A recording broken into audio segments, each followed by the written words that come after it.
तो चलिए आप हम स्पेक्ट्रा देखते हैं। और ये जो स्पेक्ट्रा है वो पर्किन एलमन के ट्रिपल क्वाड क्यू साइट पर रिकॉर्ड किया गया है, और जिसका जो वर्जन है वो सिंपलिसिटी सॉफ्टवेयर है। तो उससे हमने डेटा लिया है, और ये हमारी कट सीरी है। और ये हमारा ये होना चाहिए कि भाई जिस इंस्ट्रूमेंट पे आपने रिकॉर्ड किया है तो आप उसका नाम, जिस कॉलम पे रिकॉर्ड किया है वो उसका कॉलम का नाम लें। यही एथिक्स होते हैं साइंस की। तो चलिए देखते हैं हम पर्किन के क्यू साइट मास स्पेक्ट्रोमीटर पे हमने ये रिकॉर्ड किया है। और ये जो क्रोमोग्राम दिख रहा है आपको, वो जो एनालिसिस किया गया है वो इसका जो है सिंपलिसिटी सॉफ्टवेयर है। तो जैसे कि मैंने कहा था आपसे कि G2, G1, B2, B1 ये चारों इल्यूशन के पैटर्न हैं। इसका जो रिटेंशन टाइम है 3.51, 3.8, 3.96 और 4.24। अब आप देखिए कि इसकी मैक्सिमम इंटेंसिटी जो है वो है 3.4 इंटू 10⁵ CPS, या काउंट हम कह सकते हैं। तो इसकी जो है हम कह सकते हैं कि 3,14,000 काउंट इंटेंसिटी की जो सबसे बड़ी पीक है। उसके बाद ये 80% है, ये लगभग 40% है। तो ये लगभग 80% हो गई। तो 3/8 लगभग 2-2.5 लाख की समथिंग बैठेगी। ये भी 80% लगभग 2-2.5 लाख की समथिंग बैठेगी। ये लगभग 30%, 30 या 90, लगभग 90,000 की समथिंग इसकी इंटेंसिटी बैठेगी। चूँकि ये जो इंटेंसिटीज़ आपको दिख रही हैं ये MRM की इंटेंसिटीज़ हैं, अर्थात इसमें क्वालिफायर आयन की भी रेशो है और क्वांटिफायर आयन की भी रेशो है। क्वालिफायर आयन वो कहलाते हैं जब हम किसी आयन को फ्रेगमेंट करते हैं तो दो आयन बनते हैं, एक जिसकी इंटेंसिटी ज़्यादा होती है पेरेंट डॉटर की, और एक जिसकी इंटेंसिटी कम होती है। तो जिसकी इंटेंसिटी ज़्यादा होती है वो होता है क्वालिफायर, जिसकी इंटेंसिटी कम होती है, वो होता है क्वालिफायर, जिसकी इंटेंसिटी ज़्यादा होती है वो होता है क्वांटिफायर। तो इंटेंसिटी ज़्यादा लेते हैं हम क्वांटिफायर की इसलिए लेते हैं क्योंकि जैसे ही हम लोअर कंसंट्रेशन पर जाते हैं तो क्वालिफायर हो सकता है किसी कंसंट्रेशन पे आपका गायब हो जाए।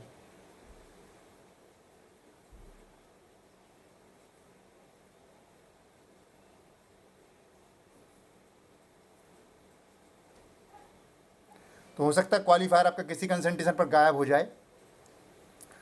तो ठीक है, आपको पता चल गया कि भाई ये G2 है, G1 है, B2 है, B1 है, इल्यूशन पैटर्न है, यहाँ रिटेंशन टाइम है, रिलेटिव इंटेंसिटी है। तो चलिए आगे देखते हैं। ये G21 मतलब ये G2 है अफलाटॉक्सिन G2, जो कि 3.51 पे इल्यूट हुआ। और ये इसका फ्रेगमेंटेशन पैटर्न है कि जब ये रिंग पर्टिकुलर कोलिजन एनर्जी, यहाँ पर देखिए जो कोलिजन एनर्जी है वो है, देखिए -35।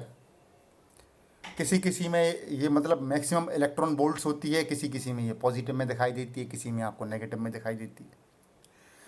तो ये जो ट्रांजिशन हुआ, जब ये फ्रेगमेंट इतना आयन टूटेगा तो ये जो मास बाई चार्ज का रेशियो देगा वो 245 देगा। तो ये कैम ड्रॉ में आप ड्रॉ कर सकते हो, फ्रेगमेंट डिज़ाइन कर सकते हो, आप देख सकते हो। तो जो इसका मास है वो 330 है, तो +1 कितना हो गया 331।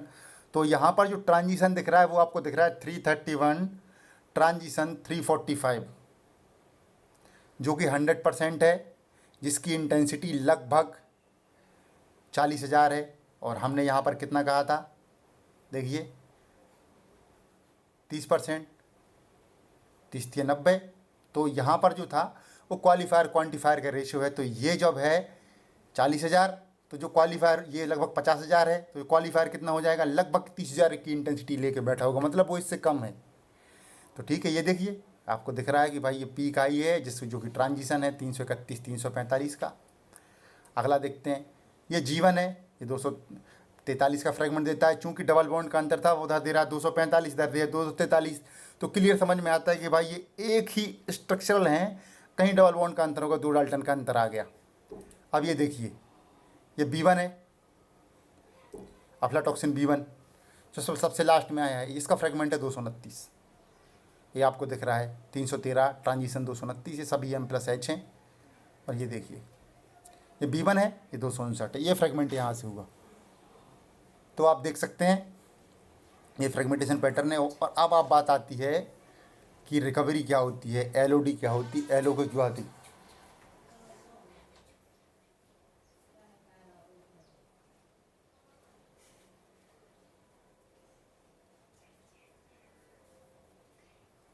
तो रिकवरी LOD क्या होती है, LO क्या होती है।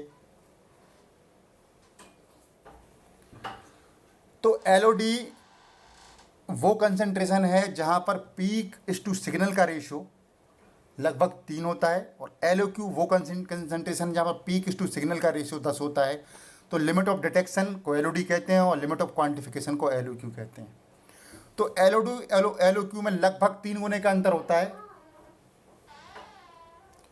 एलओक्यू में लगभग 3 गुने का अंतर होता है, लेकिन ऐसा नहीं है। जब आप प्रैक्टिकल परफॉर्म करते हो तो लगभग कभी कभी 2 गुने पे भी अचीव हो जाती है। अब ये देखिए 0.2 और 0.5 है। तो ये एक्चुअली जब हम एलओक्यू निकालते हैं तो कभी भी जब आप सॉल्वेंट में लीनियरिटी बनाते हैं तो आप एलओक्यू नहीं निकालिए, क्योंकि सॉल्वेंट का कोई मैट्रिक्स इफेक्ट नहीं होता है। जो मैट्रिक्स इफेक्ट होता है वो होता है आपकी मैट्रिक्स का जो कंपोनेंट के अलावा दूसरे कंपोनेंट हैं, मतलब अफ्लाटॉक्सिन के अलावा जो दूसरे कंपोनेंट हैं जो एक्सट्रैक्शन के साथ बाहर आ गए हैं, आपके किसी भी फ्लोर के कंपोनेंट हैं जो एक्सट्रैक्शन के साथ उसी पोलैरिटी के होने की वजह से बाहर आ गए, उनकी वजह से जितना भी इफेक्ट होगा वो मैट्रिक्स इफेक्ट कहलाता है। और मैट्रिक्स इफेक्ट की वजह से नॉइस आपकी बढ़ जाती है, सिग्नल डाउन हो जाता है, तो एलओक्यू ऐसे ऊपर नीचे हो जाती है। तो हमें एलओक्यू स्पाइक करके निकालनी है, ना कि सॉल्वेंट में करके निकालनी है। तो ये देखिए हमने लगभग 0.2 और 0.5 पे यहाँ 75-80% रिकवरी दिख रही है। तो चलिए हम देख लेते हैं।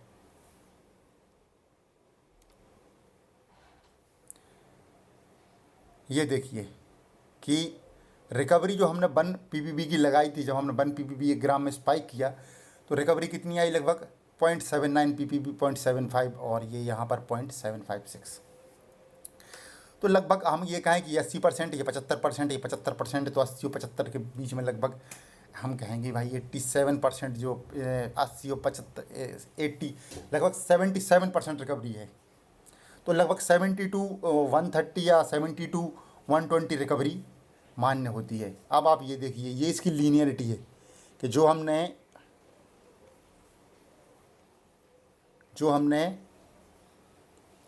यहाँ पर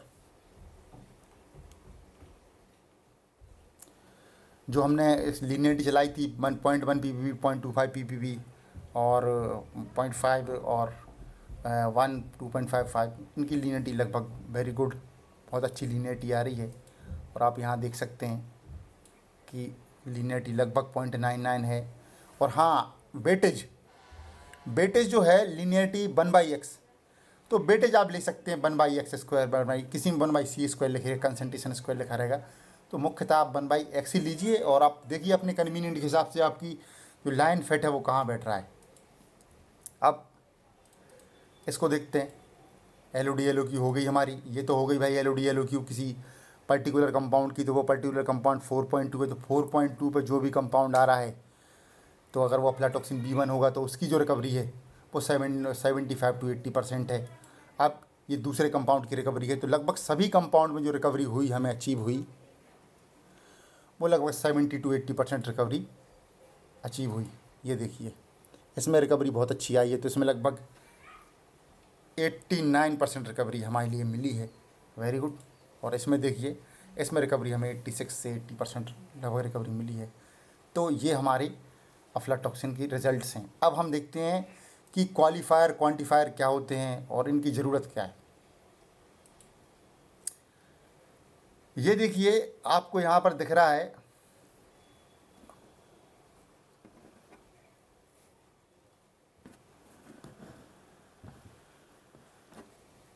यहाँ पे आपको लिखा दिख रहा होगा क्वालिफायर। यहाँ पे आपको दिख रहा है qualifier, quantifier, qualifier, quantifier, qualifier, quantifier. तो लगभग एक क्वालिफायर है और एक क्वांटिफायर है। तो चलिए हम पहले देखते हैं क्वालिफायर हमने क्यों नहीं लिया क्वांटिफिकेशन के लिए। अब देखिए क्वालिफायर का जो एरिया है, यहाँ पर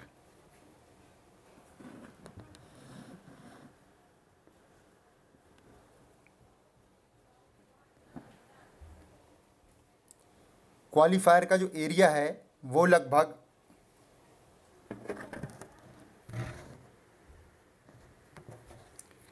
क्वालिफायर का जो एरिया है वो लगभग 16,000 है। तो अगर हम कहें कि भाई जो क्वालिफायर है जीवन का जो क्वालिफायर है मतलब 331 to 285 अफ्लाटॉक्सिन G2 जिसका क्वालिफायर का जो एक मतलब ये ट्रांजिशन है, ये क्वालिफायर है 331 टू 285, ये ट्रांजिशन है, ये क्वालिफायर है। इसका जो पीक एरिया है वो दिख रहा है आपको लगभग 1,68,000। तो अगर हम यही क्वांटिफायर देखें, ये देखिए आपको दिख रहा है 2,03,000। तो ये होता है कि भाई ये क्वांटिफायर आपको दिख रहा है भाई कि 331 से 245, तो हम 331 से 245 वाली ही पीक लेंगे। 331 से हम 245 वाली ही पीक लेंगे, क्योंकि इसमें एरिया ज़्यादा है। अगर हम लोअर कंसंट्रेशन पे जाएंगे तो हमें क्वांटिफिकेशन करने में दिक्कत नहीं होगी। तो ये होते हैं क्वालिफायर क्वांटिफायर। इसमें आप लीनियरिटी देख सकते हैं कि बड़ी बेहतरीन लीनियरिटी है ये सभी की। वो G2 हो गया, ये G1 हो गया, ये B2 हो गया और ये B1 हो गया। अब हम सैंपल देख लेते हैं भाई, कोई सैंपल जो हमने किया हो। तो हाँ, यहाँ पर ये देखिए,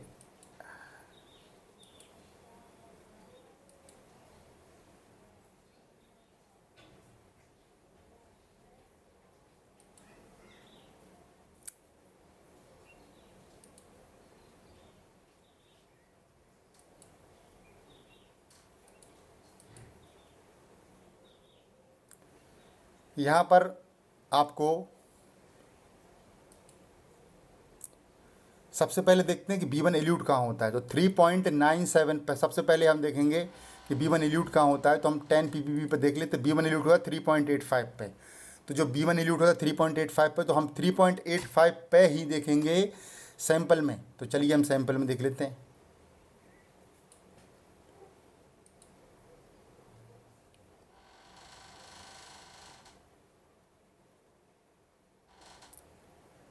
सैंपल में ये है,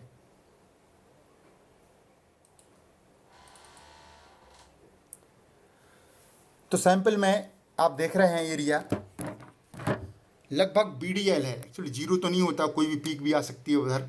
तो इंटीग्रेशन के दौरान हमें लगभग 4,000 इंटेंसिटी मिली, जो कि लिमिट ऑफ डिटेक्शन के नीचे है। क्योंकि 0.5 की जो इंटेंसिटी है आपकी, यहाँ पर देखिए आपके 0.125 की जो इंटेंसिटी है वो लगभग 22,000 है। तो अगर इसके नीचे होगी तो फिर क्या, इसके नीचे तो लगभग ये 4,000 है। देखिए 4,000 है, तो मतलब ये डिटेक्शन लिमिट के नीचे है। तो इस सैंपल में अफ्लाटॉक्सिन नहीं। तो हाँ, मैं मुख्य बात यह है कि एक्सट्रैक्शन तो मैंने तो एक्सट्रैक्शन किया था, एशियन वाटर के कॉम्बिनेशन यूज़ किया था। एशियन वाटर 75:25 और हमारी रिकवरी 100% आती थी। और यही जो है वो रामबाण है। तो नमस्कार, आज के लिए अफ्लाटॉक्सिन यहाँ ख़त्म होते हैं। चलिए मिलेंगे फिर कभी दूसरी नेक्स्ट वीडियो के साथ।